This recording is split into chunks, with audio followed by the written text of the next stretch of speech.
Afternoon, Dan. The season obviously hasn't started in the way we'd all hoped, but what are you doing as coaching staff to try and turn things around and turn these home defeats into wins?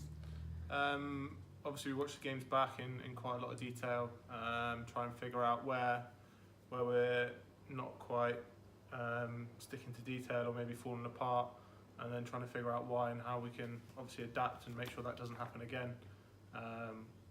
There's quite a few new players into the squad this year, so it's still a learning experience for a lot of guys. I know a lot of people might say we're 4 games into the season now, but it doesn't just happen like that. It takes a lot of training, and unfortunately we only get 2 nights a week to actually do that. Defensively, we've conceded over 60 points in only 3 games. Can you put your finger on why this has happened, or is that what you've just really answered with the new players? No, I don't think it comes down to that. I think probably consistency of performance as well. Putting together a defensive performance for 80 minutes. I think if you look at the weekend just gone against Blackheath, the first half defence was pretty solid, no tries against us, and then for whatever reason the second half just wasn't there. It was very uncharacteristic of us, falling off tackles, missing details and roles. So I think the main thing is trying to put together a defensive effort of 80 minutes, which we've been lacking, I'd say.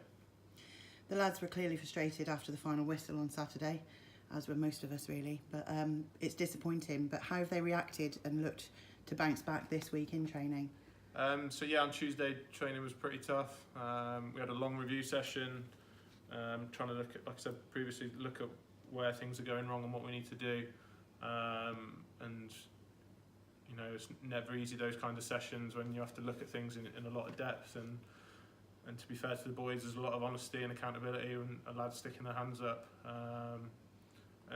Tuesday was a tough session. There would have been some sore bodies on Wednesday, no doubt, but we're always working to try and figure out where things are going wrong and put them right. Moving on to this weekend's game, Ampthill are another side tipped to be fighting at the top of the table come the end of the season. Do you think they're the perfect opposition to be welcoming at this time to try and up our game and get back on the horse, so to speak? I don't think there's any kind of opposition that's welcomed at the minute. Every game's a tough game. Not just saying that because of the position we're in. I'd say that in the league as well, it's become very competitive. There's no easy games left out there anymore. Ampthill are one of these teams that are towards the top end of the table, so it's going to be difficult. We need to make sure we're in the right frame of mind.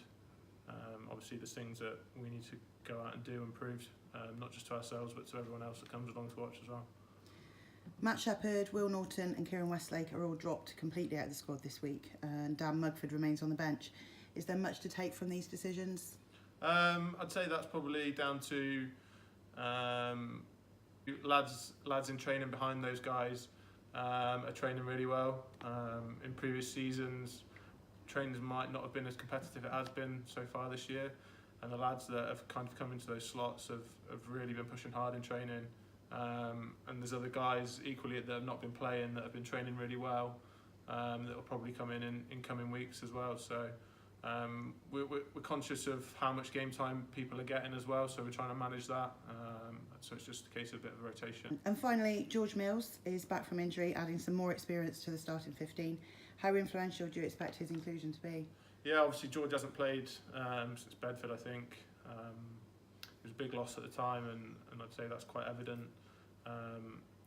You look into our pack, and we've not got many, I suppose you'd say, experienced heads. There's only probably 1 or 2, and at the minute a lot of the responsibility seems to be falling on Herbie's shoulders. And I think George coming back in will be able to help Herbie with that. And one thing about George is he's got a bit of dog about him, so he'll just put his head in and where it hurts and get on with it, regardless of what state his body's in. That's great. Thanks very much, Dan, and good luck on Saturday. Cheers, thank you.